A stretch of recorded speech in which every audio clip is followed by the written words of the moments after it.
ওয়ালাইকুম দর্শক, আমি নাফিস আগরা নার্সারি শতাধিকারী এস এম কামাল হোসেন বলছিলাম।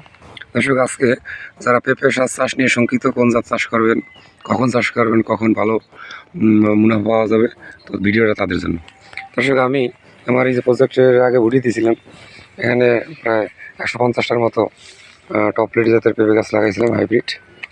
তো লাগাইছিলাম জুন মাসের 12 তারিখে। আজকে হলো জুলাই মাসের 25 তারিখ, তার মানে 1 মাস 13 দিন গাছের বয়স। গাছে কিন্তু অলরেডি ফুল চলে আসছে, দেখেন। এর আগেও দেখাইছিলাম। গাছের হাইট মোটামুটি 3 ফুটের মতো হয়ে গেছে। এই দেখেন, এইটা কিন্তু ফুল অলরেডি, এই যে ফুল আসলে পেঁপে হওয়ার জন্য যে ফুল ফুটছে অলরেডি। এই দেখেন, এই যে প্রত্যেকটা গাছেই কিন্তু ফুল অলরেডি চলে আসছে। এই যে একটা গাছ, এখানে দেখেন, এই যে গাছ থেকে দেখাতে এই যে ফুল চলে আসছে। একবারে সুস্থ সুন্দর গাছ, আল্লাহর রহমতে কোনো সমস্যা নেই, কোনো রোগ পোকা বলতে কোনো কিছুই নেই।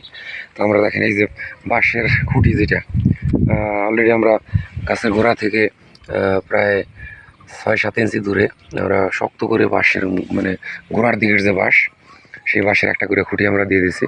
6 ফুট 6.5 ফুট একটা খুঁটি দিয়ে দিয়েছি, যাতে করে সামনের তো ঝড় বৃষ্টির দিন আসতেছে, কোনো সমস্যা না হয়।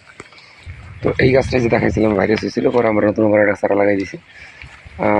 আর মোটামুটি 2-3টা গাছের সমস্যা হয়েছে, ছাড়ার কোনো গাছের সমস্যা হয় নাই।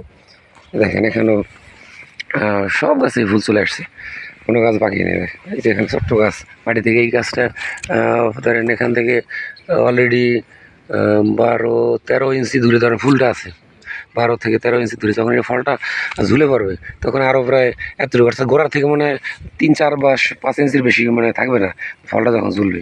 তো এক পর্যন্ত যে আসলে হাইব্রিড গাছে যে কত ছোটো থাকতে ফল হয়। এই দেখেন, প্রত্যেকটা গাছই কিন্তু খুব সুন্দর। তো আসলে আমরা এইটার যে যত্নটা, মাঝে মধ্যে মিরাগুলোর পিটার ভার্টিমেক, যেটা মাকড়নাশক, এটা আমরা ব্যবহার করছি। আর ছত্রাকনাশক দিয়েছি কয়েকবার। আর গোড়ায় যে সার দিছি 2বার, চারা লাগানোর 12-14 দিনের মাথায় দিছি একবার। আবার এই যে মানে 5-7 দিন আগে, অর্থাৎ 1 মাস যখন 7-8 দিন বয়স হয়েছে, তখন দিছি হলো আরেকবার। এই হলো আমার মোট সার দেওয়ার অবস্থাতে। গাছের এখন এগুলো গাছের গোড়ার দিকে কেবল মোটা হয়ে উঠছে। অল্প দিনের ভিতরে দেখা যাবে যে গাছ ফল ভরপুর ফলন চলে আসবে।